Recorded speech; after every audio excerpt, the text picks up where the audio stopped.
Welcome to the ज्ञान academy dear aspirants. जैसा कि हम लोग जान रहे हैं कि यूनिट 7 डिस्कस कर रहे हैं हम लोग।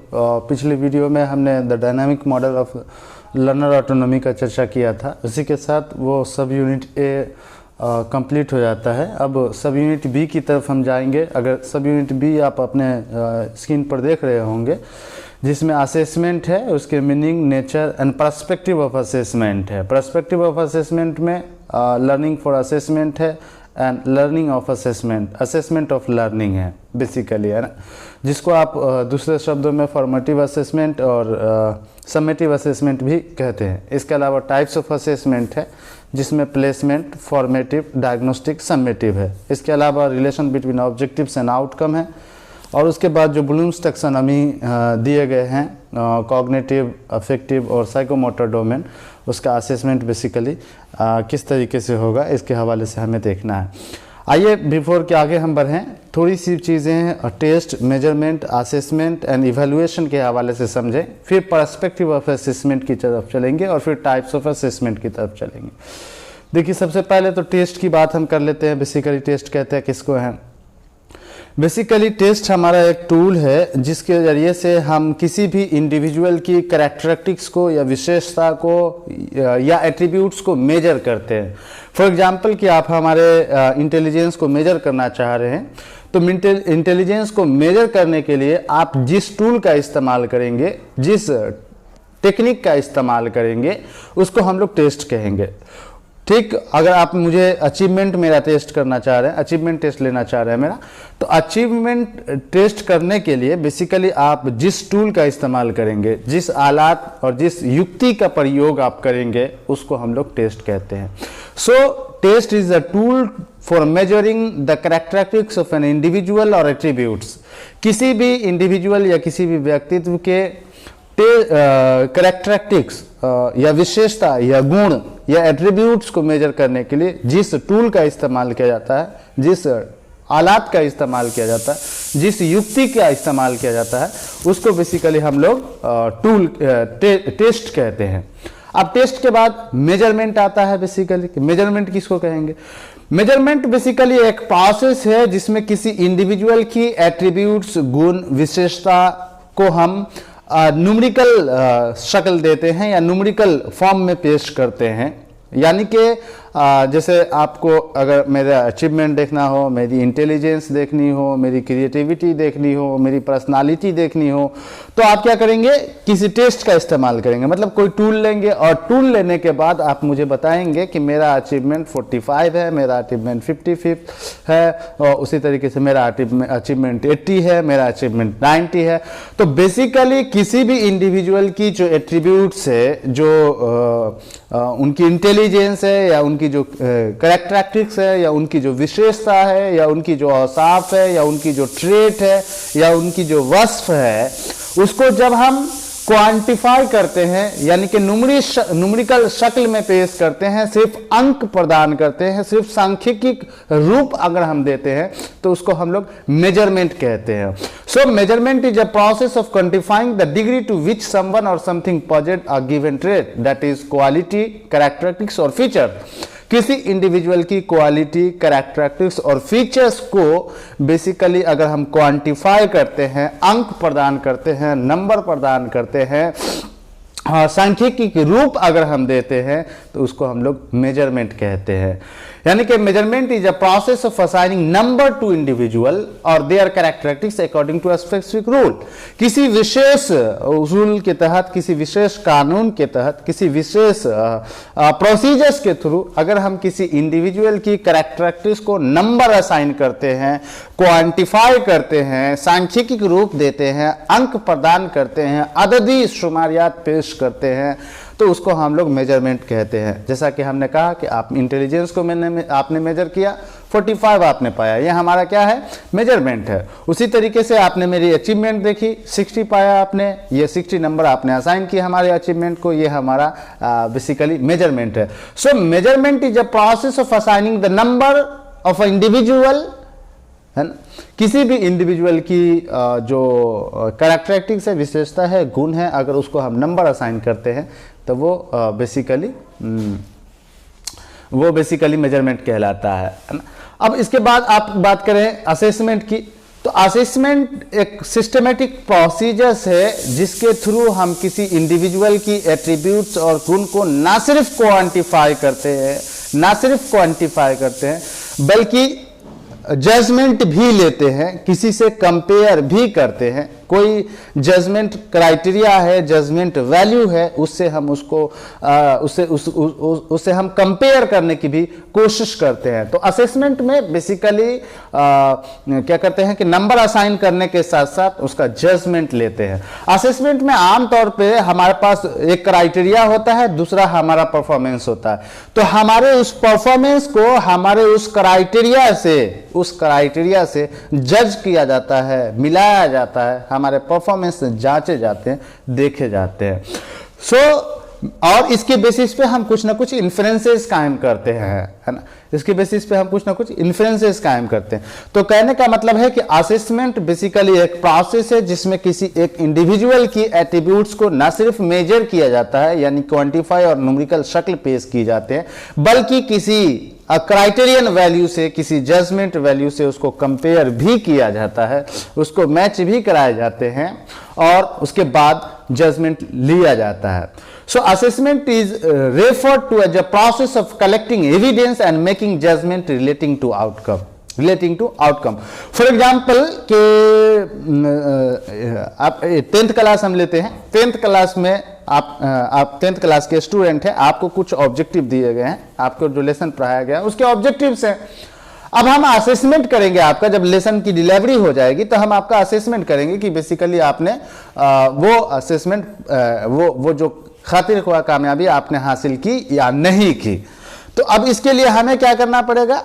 हमें यह करना पड़ेगा कि जो ऑब्जेक्टिव्स हमने तय किया था उस ऑब्जेक्टिव के मद्देनजर आपकी परफॉर्मेंस को जज करेंगे, आपके परफॉर्मेंस को हम देखेंगे उस ऑब्जेक्टिव के मद्देनजर। तो कहने का यह मतलब है कि असेसमेंट में हमेशा हमारे पास एक क्राइटेरिया होता है और उस क्राइटेरिया के मद्देनजर हमारी परफॉर्मेंस की जांच की जाती है, हमारी परफॉर्मेंस की असेस की जाती है basically. So assessment is the qualitative descriptions of attribute according to some standard और criteria। किसी खास मय्यार के मुताबिक, कसौटी के मुताबिक किसी इंडिविजुअल की एट्रीब्यूट्स, कैरेक्टरिस्टिक्स, विशेषता, ट्रेट और गुण को मेजर करना और उससे जो हासिल हो रहा है उसको आउटकम से रिलेट करना, उस आउटकम के परफॉर्मेंस से जांच करना, देखना, बेसिकली असेसमेंट कहलाता है। तो असेसमेंट में हमेशा हमारे पास एक हमारे पास क्राइटेरिया होता है, दूसरा हमारा परफॉर्मेंस होता है। उसके बाद इवैल्यूएशन की बारी आती है। इवैल्यूएशन किसको कहते हैं? तो कहता है कि evaluation is a process of collecting, analysing and interpreting information to determine the extent to which instructional objective are being achieved. कहने का मतलब है कि इवैल्यूएशन में मेजरमेंट, असेसमेंट और टेस्ट तीनों शामिल हो जाता है। इवैल्यूएशन हमारा कंप्रीहेंसिव टर्म है जिसमें हम न सिर्फ किसी के एट्रीब्यूट्स को मेजर करते हैं, ना सिर्फ उसको किसी क्राइटेरिया से जज करते हैं, रिलेट करते हैं, बल्कि हम फर्दर एक्शन हमारा क्या होगा, हम इन चीजों को भी देखने की कोशिश करते हैं। बेसिकली इवैल्यूएशन की प्रोसेस में जो डेटा हमारे पास हासिल होता है, जो मेजरमेंट हमने किया, हमें कुछ ना कुछ न्यूमेरिकल सिग्निफिकेंस हमें प्राप्त हुआ, कुछ ना कुछ क्वांटिफिकेशन हमें प्राप्त हुआ। अब इस क्वांटिफिकेशन को हम आउटकम से जज करेंगे, रिलेट करेंगे। रिलेट करने के बाद हमारा फर्दर एक्शन क्या होगा, हम इस चीज को भी सोचते हैं बेसिकली इवैल्यूएशन के अंदर। बीबाई ने कहा है कि evaluation is the systematic collection and interpretation of evidence. Evaluation क्या है? एक सतत प्रक्रिया है, सिस्टमैटिक कलेक्शन है बेसिकली, और इंटरप्रिटेशन भी हम करते हैं, जो लर्निंग होती है उसका, है ना। और फिर उसके हवाले से हम जजमेंट लेते हैं, आउटकम के मद्देनजर हम जजमेंट लेते हैं। यहां तक हम असेसमेंट में भी काम करते थे, लेकिन फर्दर यहां पे हमारा एक काम आ जाता है with a view to action. हम यहां पे बच्चों के हवाले से एक्शन भी लेते हैं। हमारा फर्दर अमल क्या होगा, हमारी फर्दर टेक्निक हमारा क्या होगा, इसके हवाले से भी हम सोचते हैं, अब बेसिकली अगर हम बात करें कि असेसमेंट में अगर हम पॉइंट वाइज तोड़ दें असेसमेंट को, तो 4 पॉइंट्स निकल करके आएंगे। एक तो ये कि assessment evaluation is a systematic collection of evidence. Evaluation जो होता है वो बच्चों के हवाले से जो एविडेंस है उसका सिस्टमेटिक कलेक्शन होता है, फिर उसके बाद उसका इंटरप्रिटेशन किया जाता है ना, इंटरप्रिटेशन किए जाते हैं, व्याख्या की जाती है, उसके बाद फिर जजमेंट लिया जाता है जजमेंट लिया जाता है उस पर, और फिर with a view to action, फिर हमारा फर्दर एक्शन क्या होगा इसके ऊपर हम सोचते हैं इवैल्यूएशन के अंदर। So evaluation is a comprehensive and broad and umbrella term which contain measurement, assessment and test. So ये तीनों इवैल्यूएशन के अंदर आ जाते हैं। अब फंक्शन ऑफ इवैल्यूएशन की बात अगर हम करें कि इवैल्यूएशन का फंक्शन क्या है, तो इवैल्यूएशन का फंक्शन है कि फीडबैक प्रोवाइड करना, टीचर्स को भी और स्टूडेंट को भी, दोनों को फीडबैक प्रोवाइड करना, फिर मोटिवेशन प्रदान करना। इवैल्यूएशन का दूसरा फंक्शन जो है वो मोटिवेशन प्रदान करना है। जाहिर सी बात है, आप पढ़ेंगे, अच्छा परफॉर्मेंस आपका होगा, अच्छे नताइज आएंगे और उससे आप क्या कहते हैं कि प्रभावित होंगे, मोटिवेट होंगे। उसी तरीके से फिर बेटर गाइडेंस करना इवैल्यूएशन का काम होता है। फॉर एग्जांपल कि बच्चों का इवैल्यूएशन हुआ, अच्छे परफॉर्मेंस नहीं रहे, एक्सपेक्टेड परफॉर्मेंस नहीं रहे, है ना, तो टीचर्स को ये समझ में आएगा, टीचर्स को ये गाइड करने में मजा आएगा, या उसको समझ में आएगा कि बेसिकली हमें किस तरीके से गाइड करनी है और स्टूडेंट्स के कौन से पोर्शन पे हमें ध्यान धरना है। सो बेटर गाइडेंस के लिए भी इवैल्यूएशन मदद करती है। इवैल्यूएशन का एक function better to provide better guidance भी है। इसके बाद आपके बच्चे समझ नहीं पा रहे हैं, रिमीडिएशन आपको देना है। ये चीजें आपको कैसे मालूम चलेगी, आप किस तरीके से डायग्नोज करेंगे कि आपके बच्चों को रिमीडिएशन की जरूरत है, तो आप लेंगे बेसिकली इवैल्यूएशन करेंगे, और इवैल्यूएशन के नतीजे से आपको पता चल पाएगा कि आप बच्चों को किस तरीके से गाइड करेंगे, किस तरीके से उनको रिमीडिएशन देंगे, है ना। इसके बाद फैसिलिटेट प्लानिंग, हमारा फर्दर प्लानिंग क्या होगा, हमारा फर्दर प्लानिंग क्या होगा, ये भी चीज हमें क्या कहते हैं इवैल्यूएशन ही बताता है ना। इसके अलावा करिकुलम को आप रिवाइज करना चाहते हैं तो उसके लिए भी आपको इवैल्यूएशन की जरूरत होगी। उसी तरीके से इवैल्यूएशन का एक काम और भी है, इंटर इंस्टीट्यूशनल कंपैरिजन, है ना। जब रिजल्ट आते हैं तो आपने देखा होगा कि एक अदारा एक इंस्टीट्यूशन से दूसरे इंस्टीट्यूशन से कंपेयर करता है कि हमारे यहाँ का बच्चा टॉपर है, हमारे यहाँ के इतने बच्चों में से इतने बच्चों ने क्वालिफाई किया है ना। तो एक इंटर इंस्टीट्यूशनल कंपैरिजन भी है। दूसरा एजुकेशनल डिसीजन मेकिंग, ये बेसिकली ये जो है आपका इवैल्यूएशन का काम ये भी है कि फर्दर हमारा, चूंकि हमने कहा with a view to action judgement of value, है ना, तो फर्दर हमारा एक्शन क्या होगा, क्या किस तरीके से हम डिसीजन लेंगे, इसके हवाले से भी काम करता है। और दूसरा submissions of progress report to the parents, ये इवैल्यूएशन के नतीजे में जो कुछ बच्चा हासिल करता है, जो कुछ उसे अचीव होता है, वो अपने उस रिजल्ट को हम उसके पेरेंट तक पास करते हैं, उसके पेरेंट तक हम उन चीज़ों को देते हैं। अब इसमें बात आएगी टाइप्स ऑफ असेसमेंट की, इसमें हम बात कर लेते हैं पहले पर्सपेक्टिव ऑफ असेसमेंट की। तो 3 पर्सपेक्टिव हैं असेसमेंट के। पहला assessment for learning, assessment of learning and assessment as learning. तो असेसमेंट फॉर लर्निंग को हम लोग फॉर्मेटिव असेसमेंट भी कहते हैं, यानी कि assessment during the formation of learning. Assessment for learning that means कि assessment during the formation of learning, जब लर्निंग हो रही होती है, जब लर्निंग की जा रही होती है, उस दौरान जो हम बच्चों का असेसमेंट करते हैं, यानी कि इंस्ट्रक्शन के दौरान हम जो बच्चों का असेसमेंट करते हैं उसको फॉर्मेटिव असेसमेंट कहते हैं।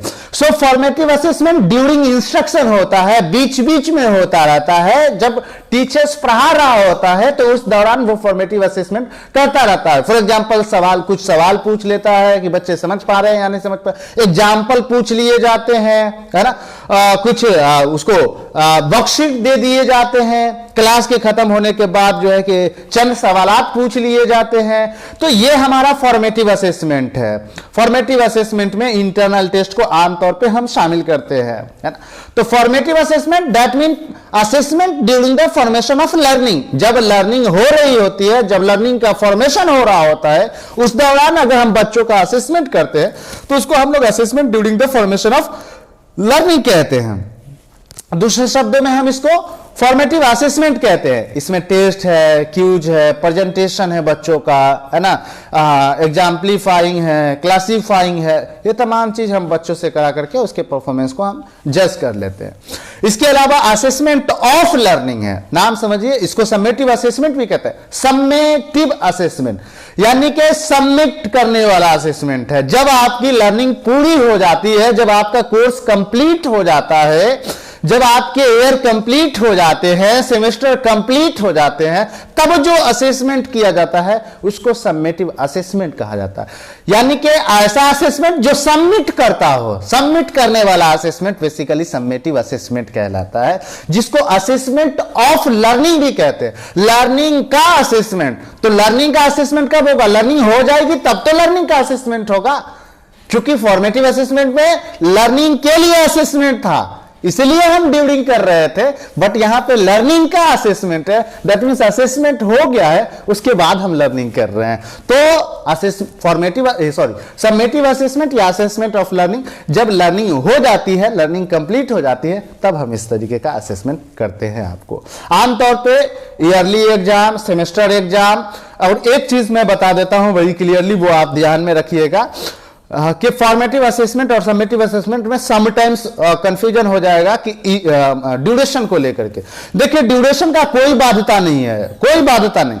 अगर हम कोई असेसमेंट इसलिए कर रहे हैं कि हम बच्चों को नंबर प्रोवाइड करें, या हम बच्चों को डिग्री प्रोवाइड करें, या सीजीपीए, एसजीपीए प्रोवाइड करें, परसेंटेज प्रोवाइड करें, सर्टिफिकेशन दे बच्चों को, तो इस तरीके का असेसमेंट आप सेमेस्टर लीजिए या ईयरली लीजिए, समेटिव असेसमेंट हो जाएगा। लेकिन हमारा मकसद अगर होगा कि हम सिर्फ और सिर्फ बच्चों के जो लर्निंग डिफिकल्टीज हैं उसको देखना चाहते हैं, उसको आइडेंटिफाई करना चाहते हैं, तो वो फॉर्मेटिव असेसमेंट है। एक हमारा प्लेसमेंट इवैल्यूएशन भी है, प्लेसमेंट असेसमेंट भी है। बेसिकली किसी भी क्लास में आप एडमिशन के लिए जो इंट्रांस टेस्ट आप देते हैं वो बेसिकली प्लेसमेंट असेसमेंट है। यानी कि placement assessment basically entry behaviour check करता है कि आप जिस कोर्स को करने जा रहे हैं, जिस काम को करने जा रहे हैं, उसके लिए जो जरूरी एप्टीट्यूड, नॉलेज और स्किल है वो आपके पास है या नहीं है। इस चीज को चेक करने के लिए हम बेसिकली प्लेसमेंट इवैल्यूएशन करते हैं, प्लेसमेंट असेसमेंट करते हैं।